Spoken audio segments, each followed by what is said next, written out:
The Cape with Trudy Yarborough. The date is December 8th, 1990. Now, what's that about Charlie's hat now? Yeah, he always wore good-looking hats, you know. He always tried to gel on his hats and Stetsons and everything. And before we married, he had this beautiful Panama hat. And suddenly he quit wearing it in the middle of summer. And I pinned him down on why he didn't wear his hat. And he finally admitted that Grace Jewell had taken a pair of scissors and cut all the way around the hat. I've heard that story. Yeah, oh yeah.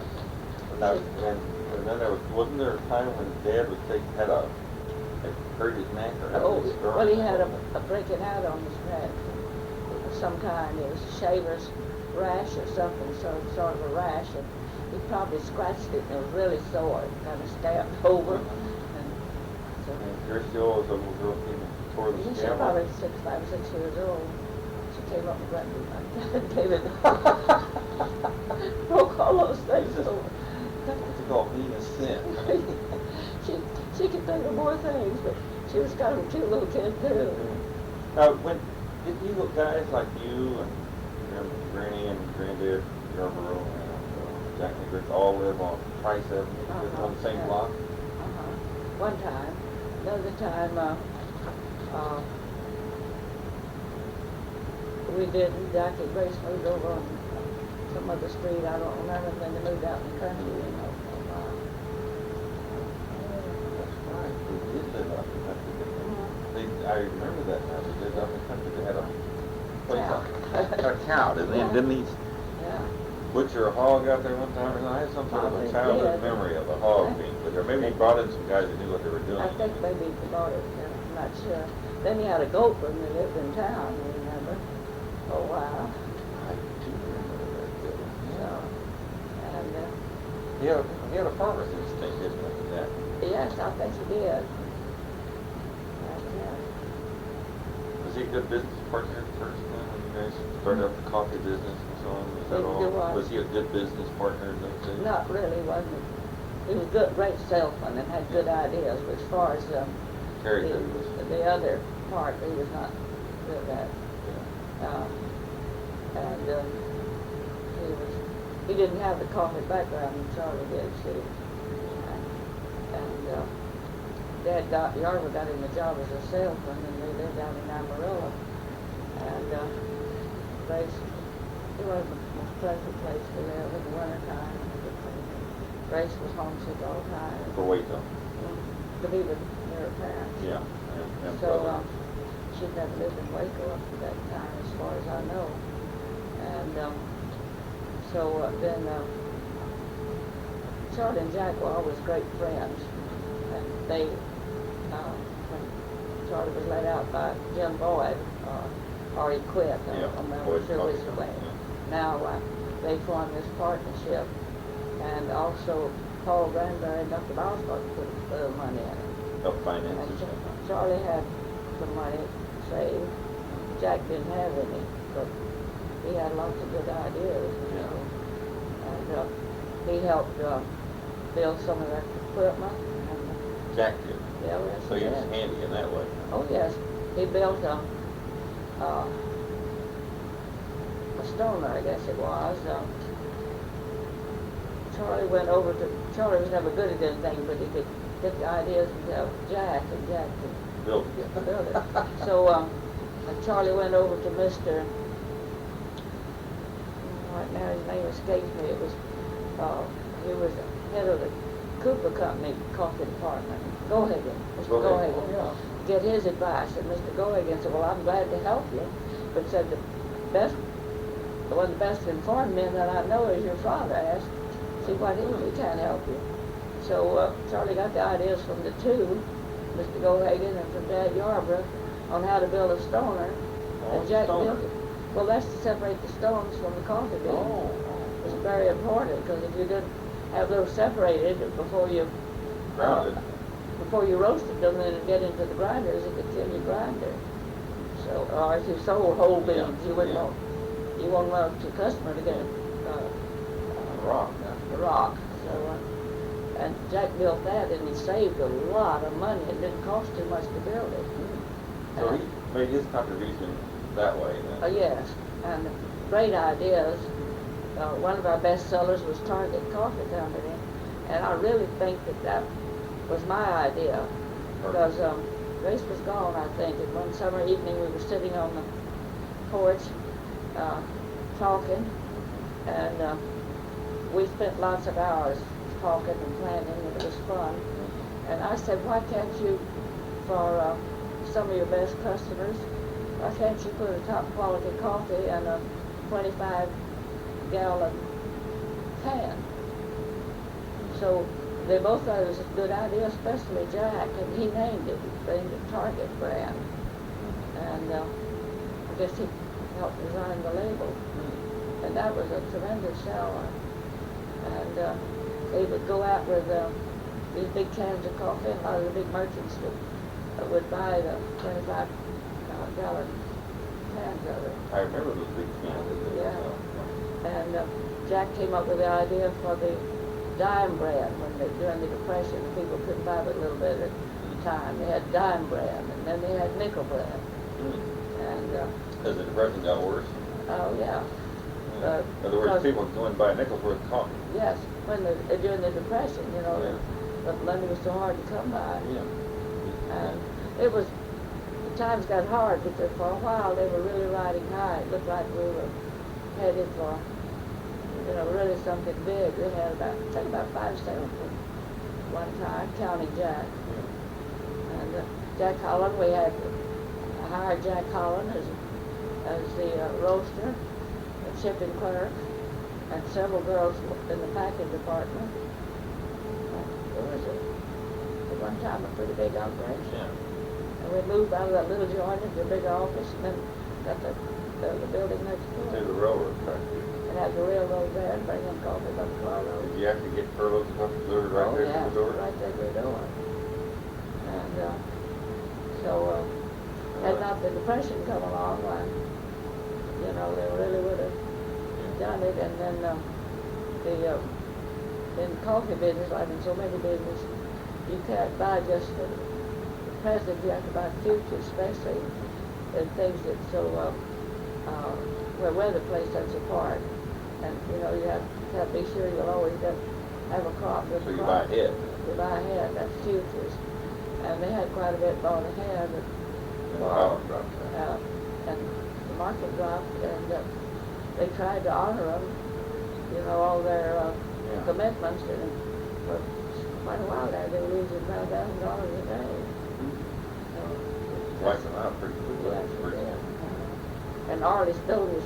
And the artist didn't help helping either by stealing the money on the other.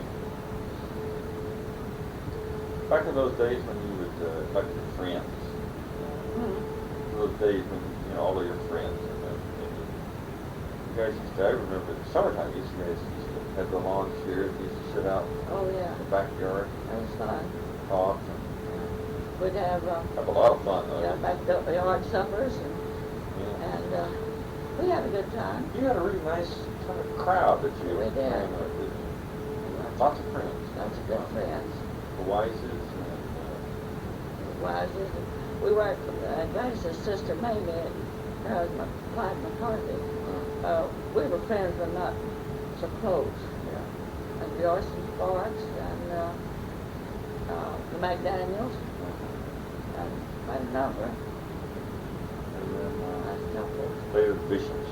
Oh, yeah, the Bishops. Yeah, I love the Bishops. They came to see us out here, you know. Oh, they did.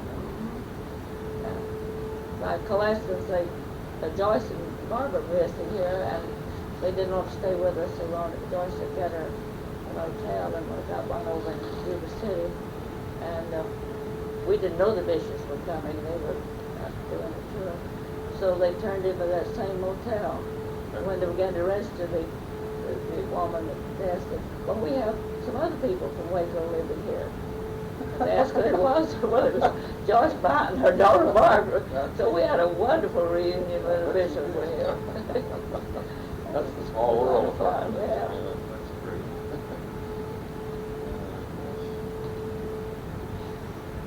Yes, we had a, it was pretty nice. Had a couple of wonderful Sons. Yeah. Those were happy days. And you know, we had the radio shows when everything was so good. When I said happy days, it reminded me.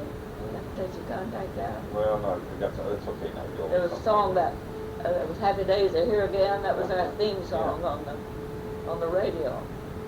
And we hired this fellow that. Oh, for the coffee business? Yeah. Oh. We had this fellow that sang for us and that sing theme song. It was more of a musical program anyway. And he. Well, he sponsored you on radio. Oh yeah, yeah. Oh, really? I can't think of the man's name that was the. You know, I haven't thought of that in years. That was the singer, he had a nice voice, and he would sing "Happy Days Are Here Again."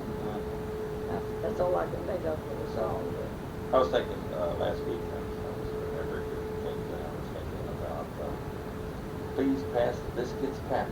Yeah. W. Leo Daniel Yeah. and the Brazos Dolly Boys. Is that what he called them, or what was it? It was the something pancake flour boys, or the.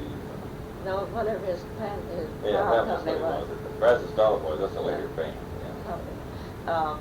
But when he appointed Diaz as director of A&M, Trula sent the telegram, Pappy passed the biscuits this morning.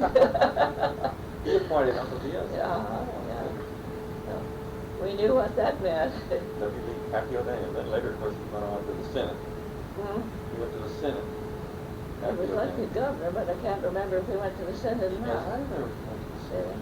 But maybe I remember wrong. Yeah. But yeah, the Daniels family didn't have. They had a daughter that was they were sort of public figures all the way around. Highly visible. I was so glad that fellow that was running for governor lost. I didn't know what to Just do. him as new election. Yeah. Yeah, he was a real idiot. I was afraid A&M wouldn't elect him, former students. But Was he a former student? yeah, Oh my God. graduate of A&M. And I was scared to death all those former Aggies were going to put him in the governor's chair.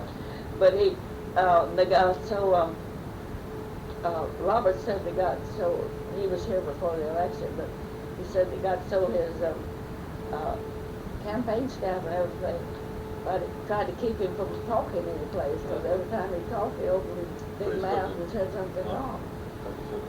That turned the women, he lost the women's vote when he said that Rape, wasn't it? Did you say that rape woman?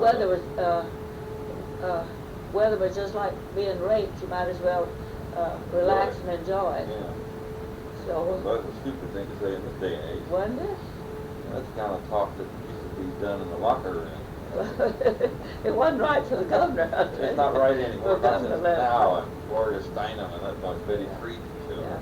You know, one fellow that was elected, though, man that was elected governor of Florida, he didn't accept any contributions, and he ran a completely clean race, and won real good. It can be done. Back to the old days again. Who were some of the black servants? Who were some of what? The black servants that we had in our house. Oh, we had, well, Minnie was a washwoman. Minnie. Yes. And her What daughter. era was she now? Her daughter, what was her name? She cleaned the bathroom, the toilets, and the thing down at the office. What the name was her? Her name right now. She's one that had the two a little bit illegitimate children, and she named one of them Felton, and that nearly killed Felton. He said I had nothing to do with that. And so then she had So then she had another one.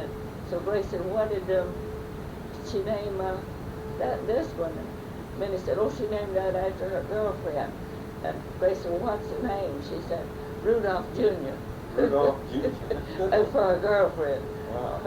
But I can't think of that name. Then we had Maggie. She was the one that was supposed to stay till fix our dinner and stay, you know, that we got home. Because she always managed to leave early because she wanted to get home to her little grandson. She was raising him. And she would phone him. So she thought he was off from school. And you kids enjoyed hearing her say, "Be particular." I thought that was Julia. did they? No, that Maggie. was Maggie. Julia was the one that took care of Felton the last one we Yeah. had before we left Texas. One nice thing your dad did, he went down and arranged for her to get an old age pension. Is that right? So, And then before Julia was there, and then we had Rosa. Rosa. She Rosa died of or Rosa? tuberculosis. She's one of the sweetest women we ever had. And then we had one named Rosie. And, Rosie. yeah, Rosie. And the first one I had when you were baby. Gosh, what was her name? She was the dumbest thing I've ever seen. Oh dear, I can't recall her name now. We had a succession of them, I know that. Did you remember the last, what Julia's last name? Peoples? Julia Peoples? Well, it might have been, That's I kind of forgot. One day she was singing and Charlie said, why are you singing? You must be happy, Julia. And she said, yes, me and the Lord just got together. Huh. And he'd bring her candy every week, and she said she liked everything. He asked her one time what kind she liked. She said, I like everything, excuse me, chocolate. Excuse me, chocolate. Yeah, she didn't like chocolate. Oh, she adored Felton. Yes, she did. Oh, she did. Well, now, you know, there's always somebody that wants to nose in on your health, and we living across the street from the military, somebody in the military, and he had a little child, and he was getting Julia to, they always bringing that kid over and leaving it. What did you do? Yeah, well, at my house. I didn't like it a bit, but I guess I let him get by with it, and one night they went out and they had Julia to stay with the kid, and Julia heard Felton crying. It was getting late, maybe about midnight. And I heard somebody just coming down the driveway as fast as they could. Julia had left that little kid and come over there to see what was the matter with her baby. Yeah. When I went back on one of my visits to Texas, I went back and tried to look her up, but I couldn't find her. I knew she was living in this big house. I mean, She behind lived the big back at house. this Kirkpatrick's. This is Kirkpatrick. Yeah, I went over there. So-called servants' quarters. Back there, but I couldn't find her. I wonder if she was still alive. Oh, then, she might have been then, but that was She said a long time back. she was always talking about the preacher. That was the minister, I guess, of that church. And the preacher, I think, was kind of sort of a man's friend in a way. Preacher. Time for Highland, I remember going to Highland. Yeah. He went such a big school. You know, about gotten all the teachers over there. I remember. Miss Harrison was on. But we lived across the Dyer street. and Miss Oh, yeah, Miss Dyer. Yeah, her. She was nice. Hickson, Harrison, Crawford, Hudson. Yeah.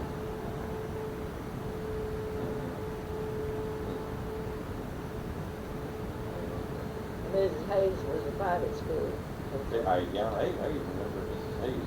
That was 59 years ago when I was going there. She was a lovely person. I probably had no business being when I was there. Hmm? I probably didn't do me a favor by having me go to school so young. Probably not, didn't, but you wanted to go, so I fixed it so you could. Maybe think the reason probably you wanted to go is because Gloria had come there. Oh, had she? Yes, she went the year before you did. Did she start early? Or she started on time, probably. Yeah, you really weren't too young because you weren't 6 years old. I shouldn't have done it. Well, I'm going to shut this thing off for a little bit. I don't know a great deal about them. But, Did you put that on? no, I didn't. Oh, I'm good. just checking this again. But we didn't speak of. And when Ken was there back with his sons in where did they go? March, I suppose. Of this year? They went out to the old cemetery and they got a picture of my grandfather and grandmother Graham's graves. Oh, really? Uh-huh. And, That was on your mother's side, your natural mother, yes. not your stepmother. And my grandmother Graham was a Hosey, Jane Hosey. Jane Hosey. And my grandfather Graham, his name was George. Were they all farmers? What did they do? Yes. My grandfather and grandmother Graham had a nice farm. And when my grandfather died, one of her grandsons moved in with her, but then they later on sold the farm. And then Uncle Charles Graham was Tim's grandfather. Yeah. And my mother had two sisters, and Maddie and Ida. And what was their last name? Graham again? The Graham. Grahams. They were my mother's sisters. Yeah. And I don't know anything about any of their education, but my mother got her. They did send her to the Brown Ladies Academy, which was above a high school. It was more like a junior college. She inherited? She inherited the school? No, they sent her to school. Oh, they sent her. I thought you said she inherited. No, they sent her to school. And Mayan Ladies Academy. she had become a teacher. And I'm not sure she taught because she got married. To your dad? Yeah, he dropped out of college. Yeah. Dropped out of A&M and got married. But I don't know how they got their start. They had a farm. But they did. And my Aunt Maddie married a man named Todd. And there was one son named Burris that I was pretty close to, played a lot with when we lived out in the country. But the Capps, Aunt Ida married a man named Alex Capps, C-A-P-P-S. And they lived in Bryan, and they had a daughter, Ina. And Ina and I were real good friends. We visited back and forth when we were young. And the two sons, Donald and, not Donald, that was one of, I can't think of their names right now. And you know, when I was in Bryan, I didn't think to look it up, see if they still lived there, and find out about Ina. We lost track after she got married. And I got married, we more or less quit corresponding. Remember when I can remember Bryan, and they had those really high sidewalks. They were, and I'm assuming they did that so that sort of the height of the back of the wagon. Was that it for easier loading and unloading, or what was it? Yeah. Bryan was known as the Great Myrtle City. It was a beautiful little town. Yeah, it was a nice little town. Had all those beautiful great myrtles. Yeah. Well, I don't remember the great myrtles, but Bryan was just a nice, all this line with great myrtle trees when they were blooming. It was beautiful. Didn't have a lot of big downtowns. Actually, didn't have much of a downtown, but it had a. Well, it was at one time. It was pretty thriving. It was the training center, for Brazos County. Well, I imagine now Bryan College Station are a pretty good sized place. Yeah, when I lived there, Bryan College Station was 5 miles away, and you rode out on the trolley car, or streetcar or something. And when I went to A&M, there was the Baptist minister, was he Brown, Reverend Brown? That you had gone to church under too? He was a hellfire and brimstone Baptist minister, well, I remember. Baptist preachers could sure make you have fear of hell, I'll tell you that right now. Oh, they tried to. Well, I'll tell you, I love to dance, and I felt guilty doing it, actually. That's one reason I joined the Episcopal Church. They were broad-minded. Dancing was sin. Dancing and any kind of card playing. My grandfather was such a religious man that I don't ever remember him being like that. And Grandma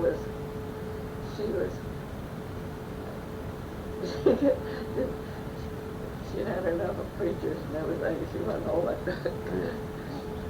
She wasn't a practicing Christian, outwardly, but inwardly she was, because she was such a kind, good woman.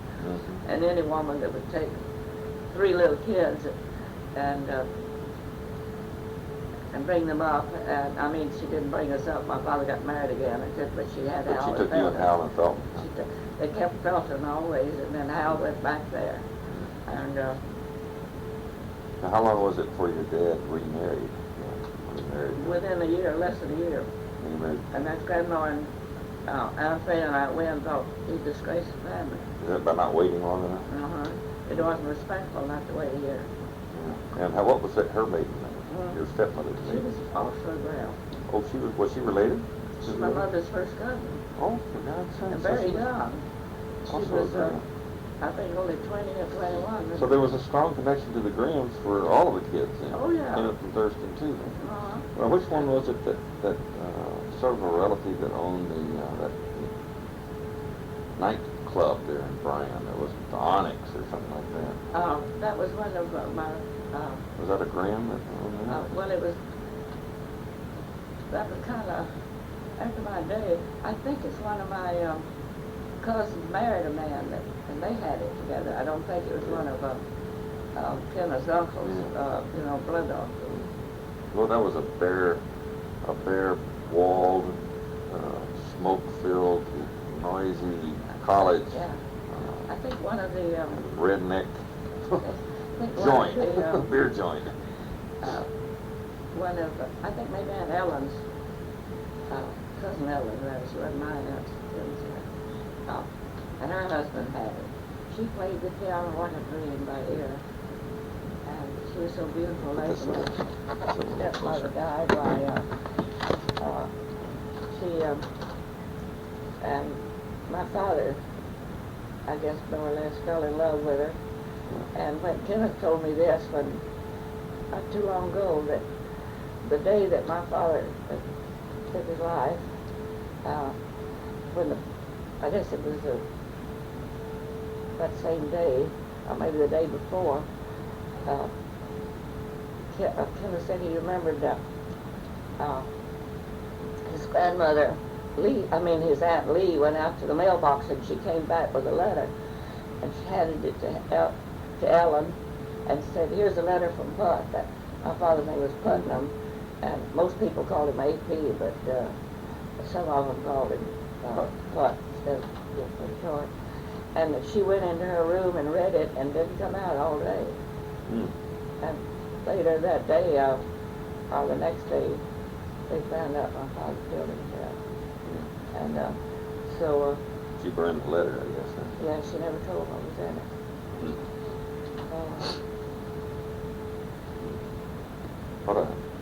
She was a beautiful woman, but very flirtatious, and could lead men on.